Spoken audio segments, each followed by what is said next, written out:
Welcome to EPG Pathshala.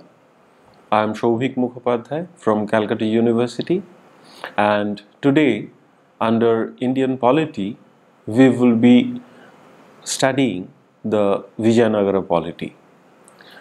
Vijayanagara, as you know, that it was one of the largest political kingdoms in the peninsular India, and it was unique in many senses. So today our objective will be to study the brief political history which creates the background to understand the kind of very military orientation of the Vijayanagara polity, and then we will be focusing on the political apparatus, role of the kings and others, and finally we will be having some preliminary observations about the nature of the polity.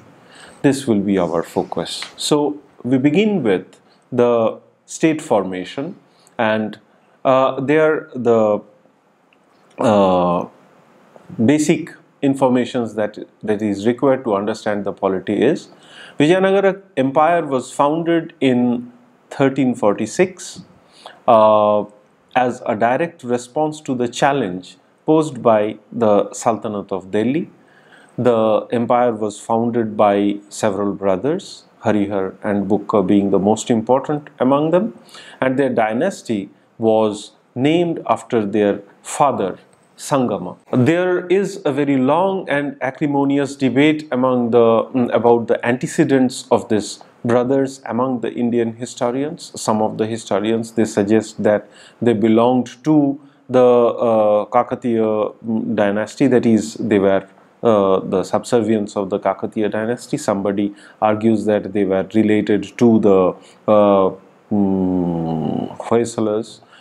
So there is a kind of acrimonious debate. Beyond that, Delhi Sultanate did not penetrate South India in the first century of their existence. In the 13th century, they didn't penetrate. In the beginning of the 14th century, we find that the army of Alauddin Khalji reaching peninsular India, and that's how the northern and the southern India began to converge. Military successes of the Delhi Sultanate had a very long-standing repercussion in peninsular India because they decimated all the established kingdoms like the Yadavas of the Devagiri, then the Hoysalas of Dwarasamudra, the Pandyas of the Madurai, and then the Kakatiyas of Warangal.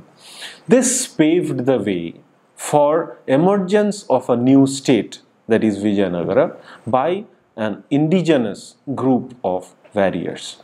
And so we can say that the emergence of Vijayanagara was a result of the convergence of a kind of political vacuum as well as the impact of the Islamicate culture and polity in the peninsular India, and that's why the Vijayanagara Empire grew up. The Sangamas were the first but not the only one, and there were total four ruling dynasties. The Sangamas were followed by Saluva, Tuluva, and finally the Aravidu dynasty, and that's why the kingdom was named not by from the Sangamas, but after the name was given, after the name was coined for the capital, from the capital Vijayanagara, or the city of victory. And today the site is known both as Vijayanagara as well as Hampi, which is a variation of the goddess Pampa Devi, long associated with the rain. If we have a brief political history, because political history is very essential for understanding the nature of the polity, there we find that Vijayanagara's chief rival during its first century of existence was the Bahmani Sultanate, which was established as an independent state in 1347. The Bahmanis held sway in western Deccan, north of Krishna river, while the Vijayanagara was dominant in the western Deccan, south of Tungabhadra river. And the alluvial zone in between those rivers, which is known as the Raichur Doab region, was a hotly contested zone between the two states. Both of the states, Bahamani as well as the Vijayanagara, also tried to extend their influence into the fertile Krishna Godavari delta of the region to the east. And the third area of conflict between the two states was the western coast, which would confer direct access to the maritime routes of Indian Ocean trade, and thus to the most important military supplies of the time, because war horses came from Arabia and Persia and Central Asia, and both of the kingdoms, they were vying between each other for getting access of this very important strategic military commodity. Initially, the Vijayanagara troops could not prevail over the smaller army of the Bahamani Sultans because of the Sultan's advantage of having a very good quality cavalry, and that's why he was known by the epithet Ashwapati, that is, Lord of the Horses. In contrast, Vijayanagara was called the Lord of the Men, Narapati, and it was only because of the borrowing of both military personnel and technologies of the Bahamani Sultanate that Vijayanagara kingdom was able to expand its sphere of influence. It was Devaraya II of the Sangama dynasty who was largely responsible for narrowing the political gap with the Bahamani Sultanate by welcoming the Muslim warriors, adopting the advanced military techniques,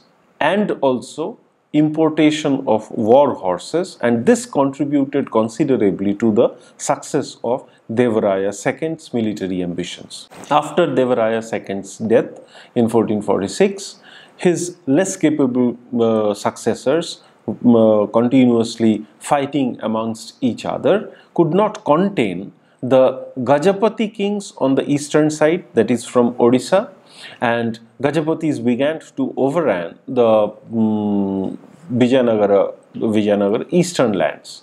And by 1480, the Vijayanagara kingdom has lost much of their territories both to the Gajapatis as well as the Bahamanis. At this point of time, Saluva Narasimha, who was the most active general in the struggle against the Vijayanagara enemies, or enemies of the Vijayanagara, he usurped the power and ascended the throne in 1485. The Saluva dynasty, founded by Saluva Narasimha, it lived for a very brief period. Later, by 1505, a new dynasty emerged. After the Saluvas, the Tuluvas emerged, and the Tuluvas, under the Tuluvas, the third dynasty of the Vijayanagara kingdom, they not only regained strength but went on to achieve the greatest glory of the Vijayanagara kingdom. And it was Krishna Devaraya who was the second of the Vijayanagara Tuluva rulers, who was largely responsible for making Vijayanagara the paramount polity in the peninsular India. Krishna Devaraya is best known for the aggressive campaign against the Gajapatis, initiated in 1513, and within 2 years he could recover most of the important sites situated south of Krishna. Vijayanagara was also able to become the dominant in the early 16th century, not only because of the military abilities like Krishna Devaraya, but also because its second important rival, the Bahamani Sultanates, had already begun to disintegrate into smaller states. The Bahamani Sultanate divided into 5 successor states. They came to be known as the Deccan Sultanates. He also brought the southern territories, that is Tamil Nadu and the farther south, more firmly under the control. With growing number of Vijayanagara Nayakas that we will explain later, or the warrior chiefs, settled in the various localities of the Tamil country, the mantle of the Vijayanagara rule came to rest heavily in the far south. So, during Krishna Devaraya's reign, Vijayanagara kingdom attained its largest size. The command over the outlying areas was entrusted to the elite Vijayanagara warriors known as the Nayakas, and they carried not only the military as they also carried the civilian duties as well. 1440 onwards, Ramaraya of the powerful Aravidu dynasty started to act as the king just other than the name, and he actually wielded the power. The real power rested in his hands. He ruthlessly repressed all the opposition at the court and in the southern territories. He kept the Deccan states, the Deccan sultanates, fighting amongst each other, and by skillful playing one against each other, he could stave the danger from the Deccan sultanates. But his brilliant, if deceitful strategy finally backfired, and in the Battle of Talikota 1565, they were defeated. The Vijayanagara kingdom was defeated by a confederate army of all the Deccan sultanates coming together, and this resulted in the end of the glorious period of Vijayanagara. While explaining Vijayanagara, one thing, very striking thing comes out to our view, that is a very militaristic nature of the state, that we have to explain, or we have to understand why it was so very militarily oriented. Vijayanagara is widely acknowledged to be the most militarized of the non-Muslim states of South India. Most of this military orientation was a result of its origin as a polity created by an upwardly mobile warrior lineage in Deccan. In the Deccan region, earlier when we were dealing with the Chalukya polity, we have seen that it was a kind of semi-arid environment of the peninsular interior, and it had long hosted people engaged in slash and burn agriculture, herding and trade, and this upland economy was precarious, encouraging the development of martial skills and the emergence of the warlords. This was the real background from which the militarism developed. Since from the late 12th century, the warriors from the semi-arid zones had become politically dominant throughout the peninsula, and their dominance was facilitated particularly because of some improvements in the military hardware, which has been considered as military revolution. That is, the horse riding equipments that was used, it improved a lot. Innovations included stirrup, providing greater support to the rider, and better harness, giving more control over the horse, and the high saddles with pommel and nailed horseshoes. This we can find from the Hoysala period onwards.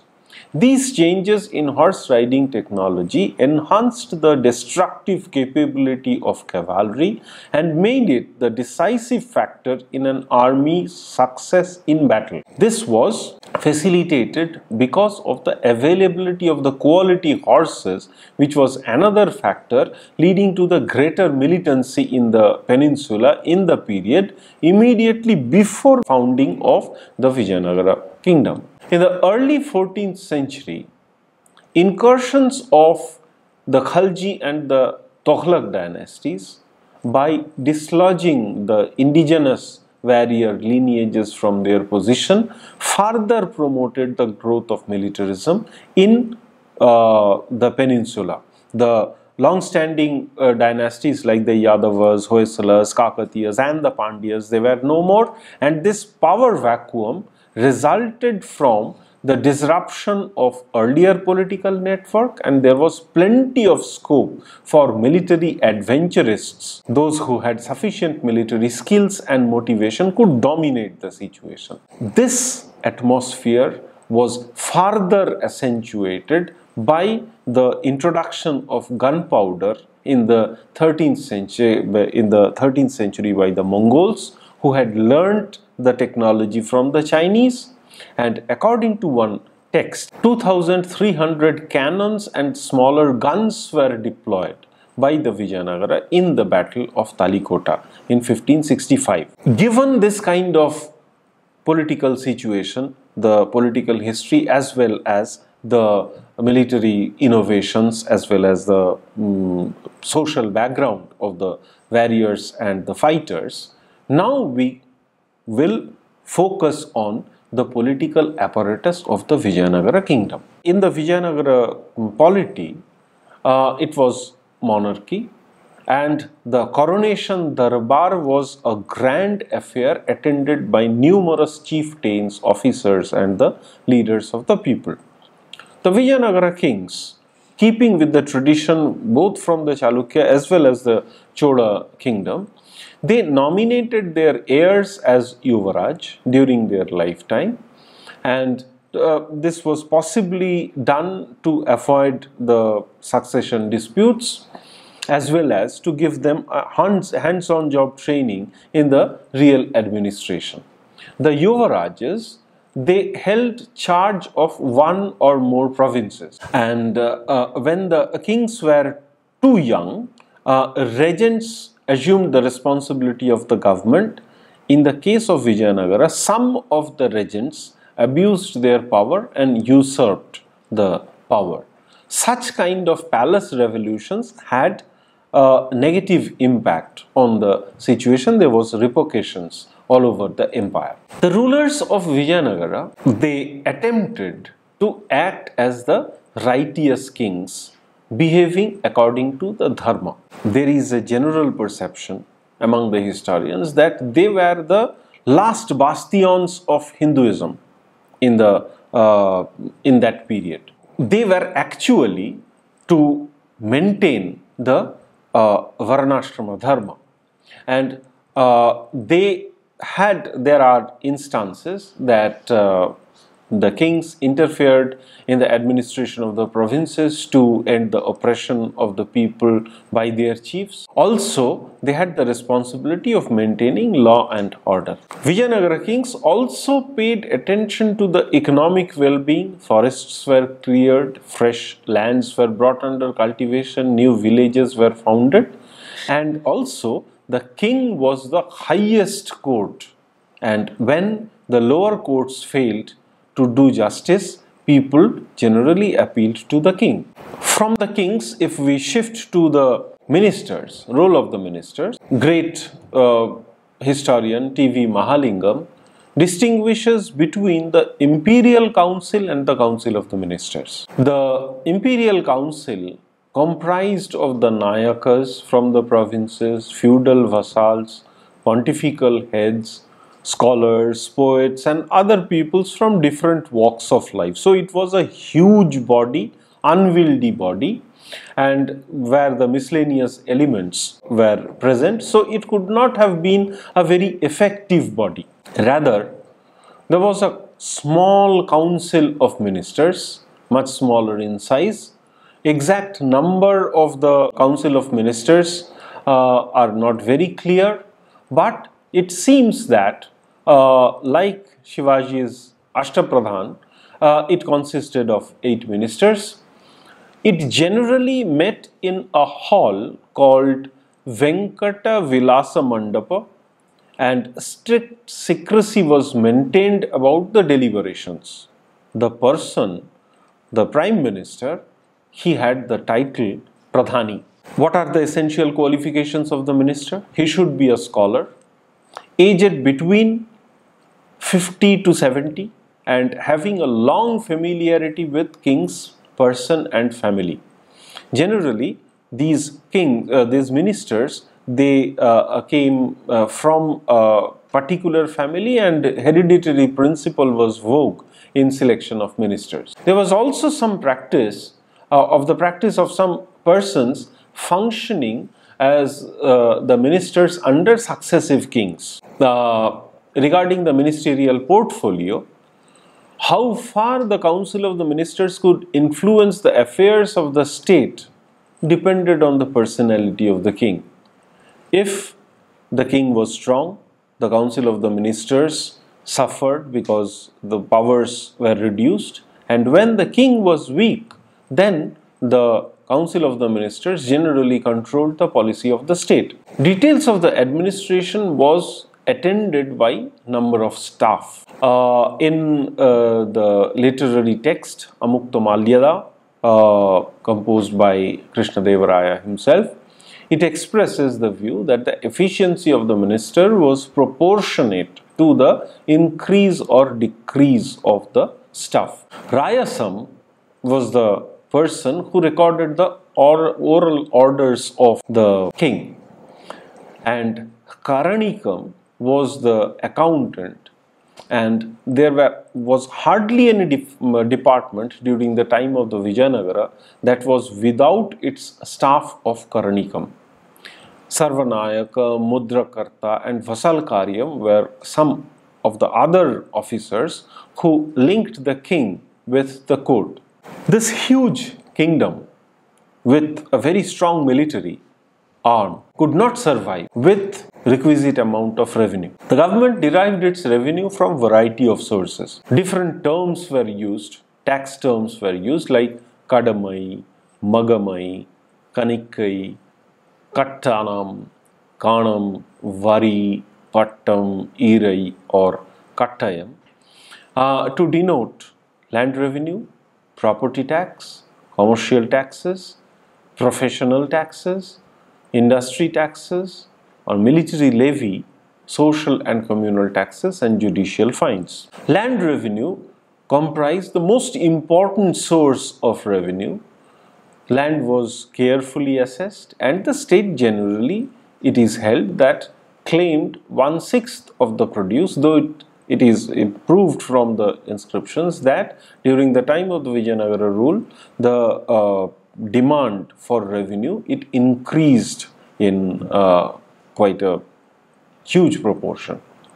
Nature of the villages, tenure of the land, kind of the crops raised were all considered before the tax was calculated. Land revenue was paid both in cash and kind.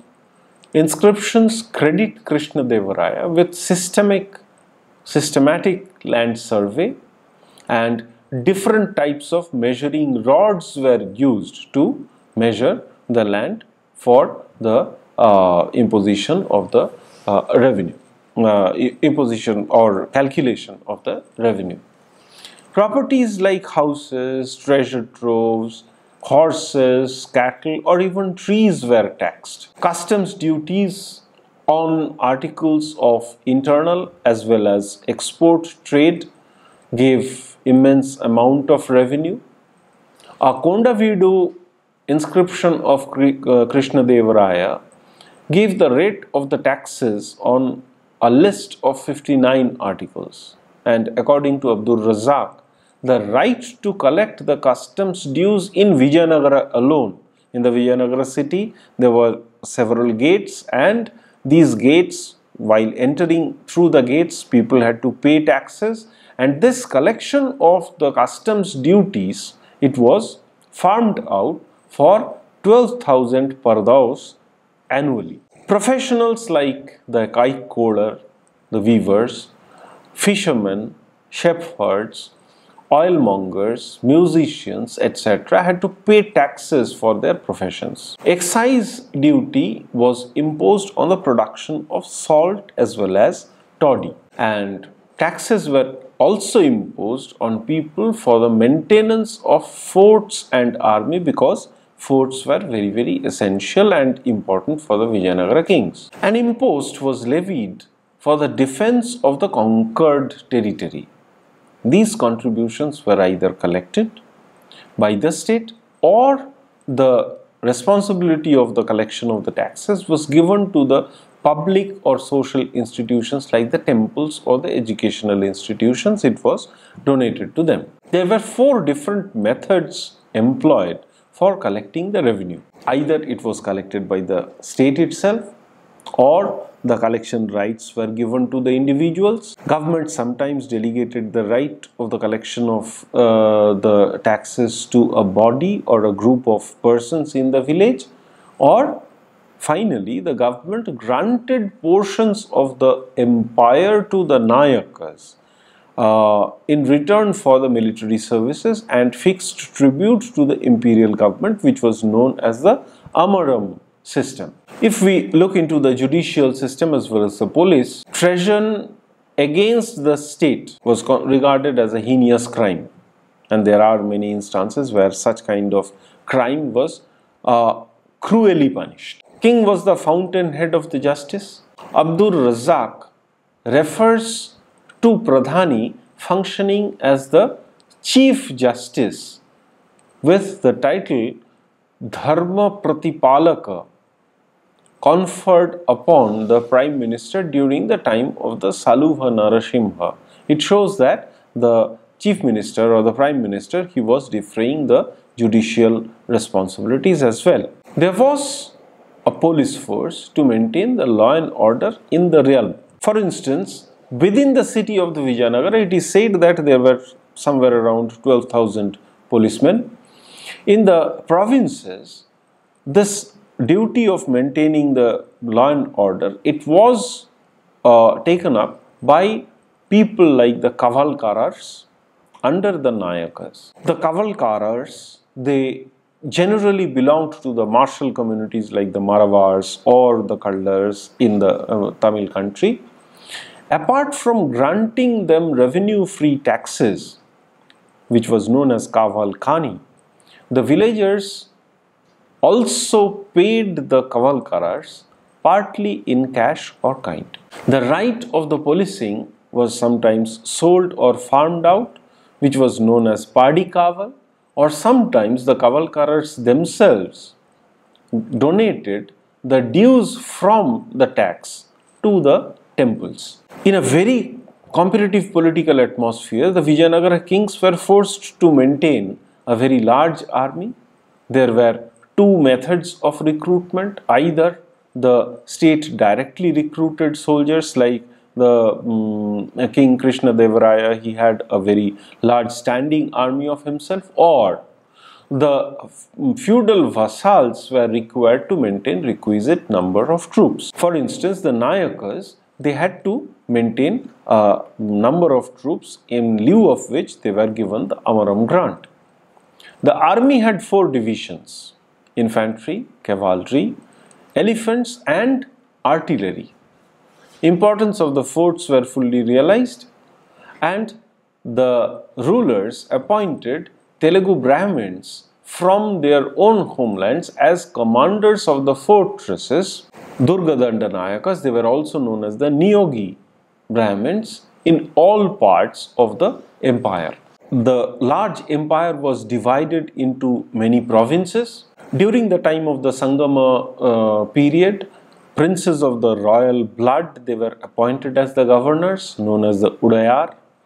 This practice was stopped by the Saluvas as well as the Tuluvas. Sometimes officers of great ability were appointed as governors, known as Dandanayaka. Few of the governors held dual charges as governors as well as the ministers. For instance, Saluva Timma, who was the Prime Minister of Krishna Devaraya, described in great detail by a Portuguese traveler like Domingo Paes, was the governor of Kondavidu. These minister governors, they administered their provinces through Karyakartas. The governors held almost semi-autonomous power, and there are instances of overbearing provincial governors usurping political power, the throne. For instance, Saluva Narasimha was the governor of Chandragiri before he usurped the power. Another most important feature of the provincial administration during the Vijayanagara period was the Nayankara system. They were required to maintain a requisite number of forces to serve the king during the time of war. Constitutional position of the Nayakas seemed to be different from the governor of the provinces, because the Nayakas enjoyed comparatively greater freedom in his provinces, and they were not usually subject to transfer from one province to another. The Nayakas maintained two sets of officers at the imperial headquarters. One, the officer in charge of the army in the capital, and another, the Sthanapati, or the civil agent who represented the interests of his master in the royal court. Command over the outlying territories was entrusted to these Nayakas, and they carried out both the military and the civilian duties. With increasing frequency in the 15th century, we find that the members of the ruling elite, they were rewarded with the assignment of Nayankaras, and they had the control over entire provinces over which they had the right to retain the revenue. The king had the right to revoke Nayankara system, Nayankara assignment, and awarding of the Nayankara assignments in return for the military services may have been modeled on the medieval Islamic practice of giving iqtas, which was introduced in the India during the Delhi Sultanate period. Also, it could have some earlier connection with the Lenka system, which developed in the Kakatiya kingdom. Some of the duties and privileges of the Vijayanagara Nayaka lords are described by Domingo Paes. Besides maintaining troops, he says, each captain has to make his annual payments to the king. It was one-time annual payment during the Mahanavami festival. Whenever a son happens to be born to this king or a daughter, all the nobles of the kingdom had to offer him great presents of money and jewels of price. So they did during the time of the birthday celebration of the king.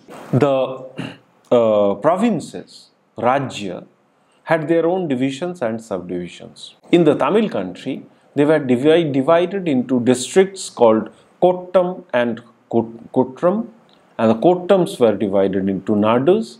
In the Karnataka region, the province was divided into Venthe, and Venthe into Seam, and Seam into Sthalas, and Sthala into Valitha. During the time of Vijayanagara rule in the Tamil country, the autonomy of the local self-governing institutions, which was a very important thing during the time of the Chola period, it was eroded. The autonomous institutions, they lost their position during the time of the Vijayanagara kingdom. Another important feature of the village system was the Ayagar system, according to which every village had a separate unit and its affairs were conducted by a group of 12 functionaries, and they were collectively known as the Ayagars. These Ayagars, they had hereditary right over their offices, and they were granted with revenue-free land, which was known as Manyam, and no transfer of property could be effected or grant made without the knowledge of the functionaries. From this, we can have some kind of preliminary observation about the nature of the polity. Vijayanagara militarism was largely a result of the indigenous developments, and it was intensified by the competition with more technologically advanced state in an age of escalating warfare worldwide. The Vijayanagara kings did not see themselves engaged in a kind of moral combat for the survival of Hinduism, which earlier the historians held. However, the rulers of Vijayanagara did attempt to act as the righteous king, preserving the Varnashrama system. The Vijayanagara capital was a massive site, and there public rituals in the capital city, which highlighted the state's military prowess, was very, very important. During the 9-day Mahanavami festival associated with the veneration of goddess Durga, all the great Nayaka lords and their armies were required to attend the festival, after which a general master of the troop was held outside the city proper, as described by the foreign travelers like Domingo Paez in graphic details. The rulers of the Vijayanagara based their empire not only on brute force, but they also pursued a religious policy quite akin to the Gajapatis of Odisha, because they were ruling not in their own name but in the name of their